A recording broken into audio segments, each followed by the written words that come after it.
All of a sudden, 4 German planes fly over and they start dropping bombs. Patton famously runs out into the street with his Colt revolver and he starts firing up at the planes, which is kind of wild, but it's true. So today we are looking at the movie Patton, arguably one of our greatest tactical generals, but also quite controversial. And we see this idea of consequences, both good consequences and some bad consequences. 2,000 years ago.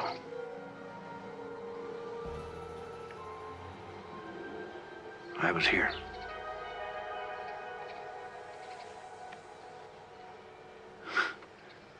You don't believe me, do you, Brad? In this particular scene, Patton's heading for the front, 1943, with 2 aides to work with the British, and their plan is to try to trap Rommel's African Corps in Tunisia. Patton's driver comes to this fork in the road. His aide, Colonel Codman, says, "Let's go right." And Patton says, "No, let's go the other way." So Codman argues and insists, the intelligence says we should go this way. In Patton-esque language, the general basically demands that they go right, saying that he knew the right path because he'd fought here before as a Carthaginian warrior against the invading Romans in 246 BC. Kind of a wild aside, had Patton not changed directions, there's a strong evidence that Patton might have been ambushed by a dug-in German position.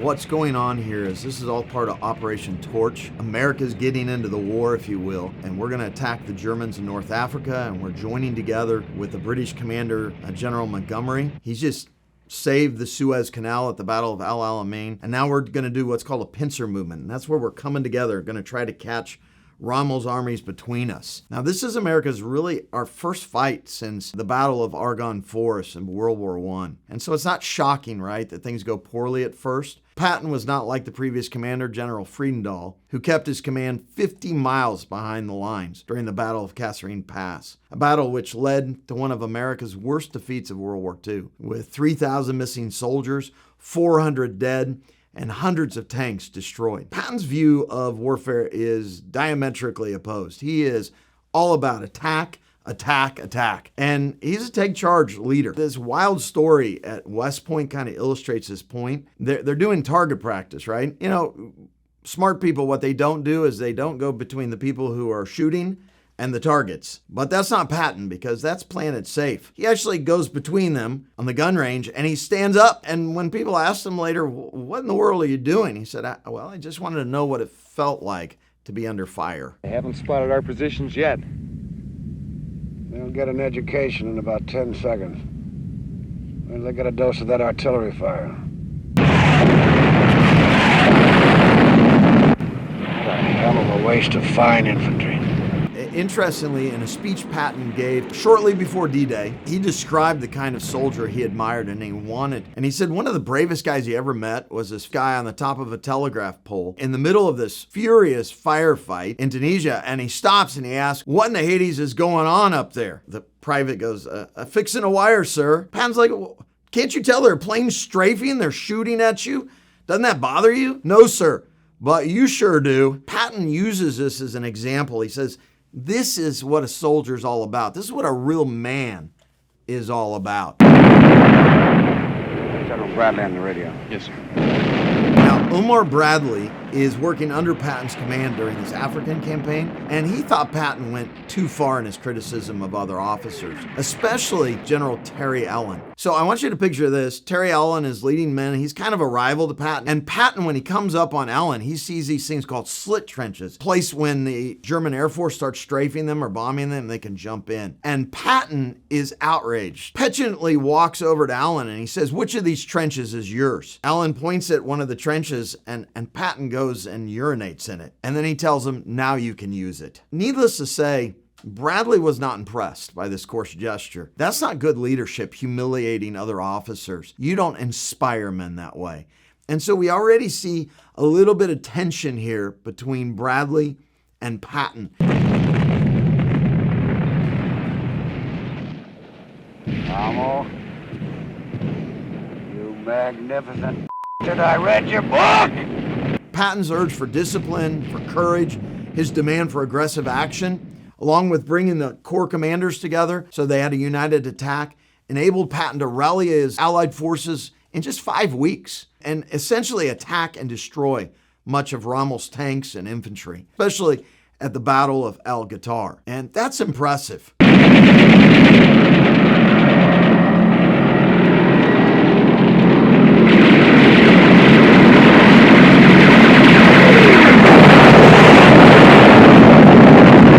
We see in this scene one of Patton's beloved aides. His name is Dick Jensen. He is killed by strafing German warplanes. Patton is furious.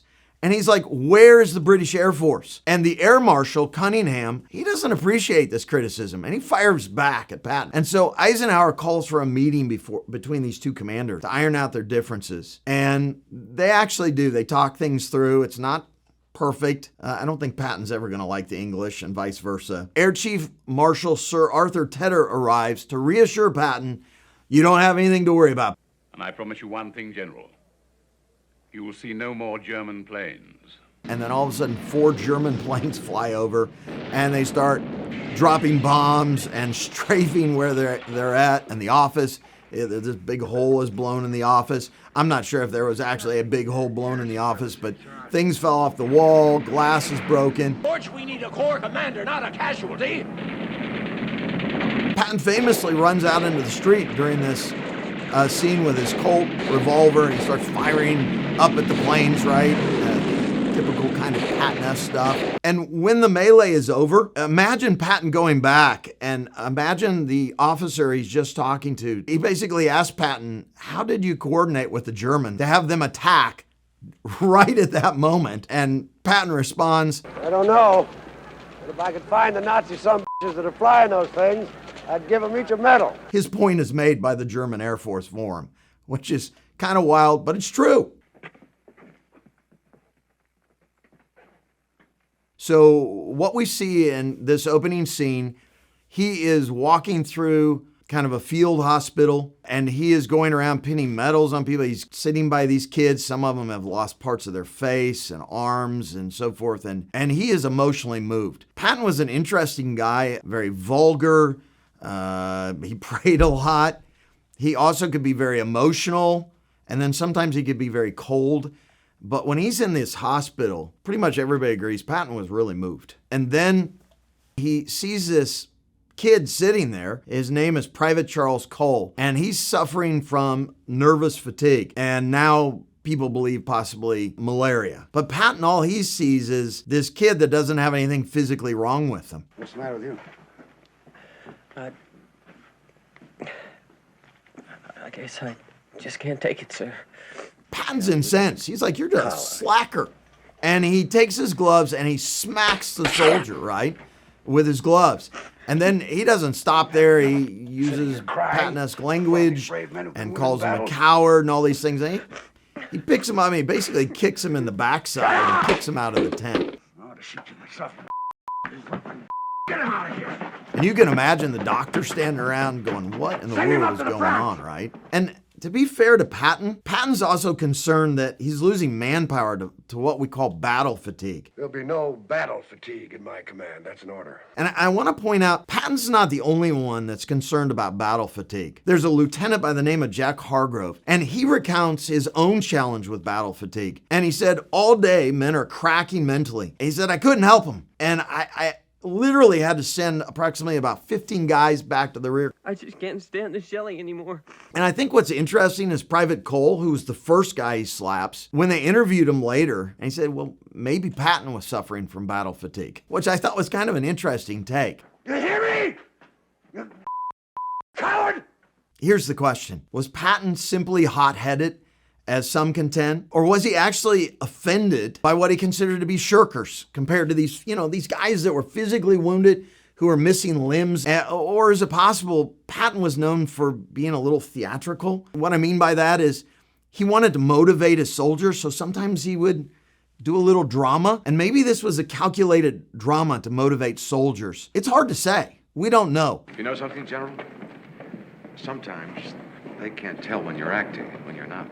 It is important to note, though, that when Patton was a young soldier, pre-World War I, if someone behaved this way, this shell-shocked kind of way, or what we today call post-traumatic stress, it was a punishable offense. And so all that to say, it's hard sometimes for the old dog to learn new tricks. Anyway, Patton repeats the slapping incident with another soldier a week later. And these incidents are going to result in ultimately Patton losing his command. I assure you I had no intention of being either harsh or cruel in my treatment of the soldier in question. I do want to identify there are actually some advantages that come from this infamous slap. When we have D-Day, we want to fake out the Germans so they don't know where we're going to land. So we have something called Operation Fortitude, and it works smashingly. Why? Because we use Patton as a decoy. We're going to build an army of 12 divisions around you.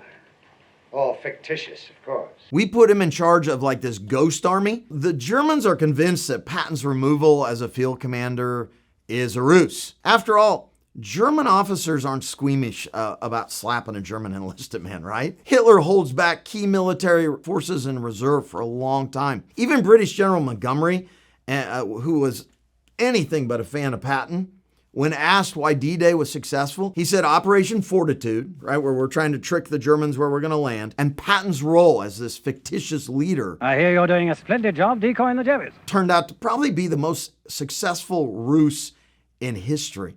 I've been relieved. They've relieved me from command of the 7th Army. I don't believe it. Now, the fact is, a lot of negatives come out of this, right? First of all, after Sicily, the next place to go was the mainland of Italy. And Patton would have been the logical commander. But because he's withdrawn as a commander, it's handed off to Mark Clark. And the Italian campaign turns into a horrific slog. Here they are, all hung up in the hedgerow country. Secondly, as we've already identified, Patton isn't part of D-Day. He's not part of the planning. He's not part of the invasion itself. And once they get ashore, they have a terrible time breaking out and getting into the heart of France. And one has to wonder, had your best commander been there and helped plan things and been there to lead the troops, maybe we would have broken out better, right? Because here's the wild thing. In Africa, Patton's in charge and Bradley's his second in command. Now they flip places. You were the boss in North Africa and Sicily, and I just thought, well, it might be a problem for the both of us. I want you to picture the American forces, British forces, Canadians. We've landed at Normandy and we're advancing. At this point, Patton is interjected back in. He leads a blitzkrieg, or lightning warfare, in reverse. What I mean is, when the Germans first attacked, their warfare was called blitzkrieg. Well, now we're doing it to the Germans, and Patton's leading it. Tell them to hit him hard on the right flank. Here's where we hold my nose. Kick him in the grunt. And he thinks at this place called the Falaise Gap, we can cut off the Germans here. And he asks Bradley, he says, can I encircle them? And Bradley says no. And Patton's like, what do you mean no? We have a chance to end the war here. For God's sake, you've got to get me in this fight. And Bradley's like, no, because the Canadians are coming this way. You might run into them and actually attack them. Montgomery's coming down too, and he'll come around and envelop them in a larger envelopment. You don't need to do this. And the fact is, Monty moves incredibly slow. Old Monty is as stuck as a bug on flypaper.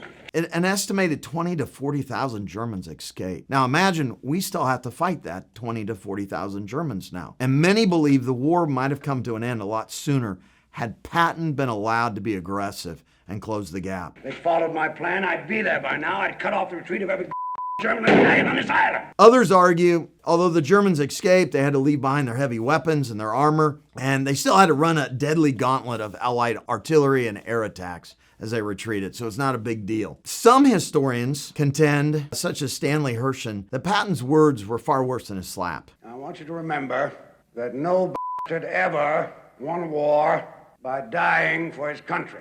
He won it by making the other poor dumb die for his country. He would tell the men that they were to kill Germans wherever they found them. One officer recalled that Patton said to kill and continue to kill, and the more we kill, then the less we have to kill later. And he also quipped that the more prisoners we take, the more we're going to have to feed. You won't let me kill the enemy? Why did you pick me to command? I didn't pick you. Well, as a result, some of his officers took him literally. And so when they capture some Germans, instead of treating them as POWs, they kill them. And basically, they make the argument, Patton told us to do that. Patton's basic thing is, I'm just getting all the troops wound up. I didn't actually mean kill POWs. There are those who argue that that was far worse than slapping a couple soldiers. Don't be in Montgomery.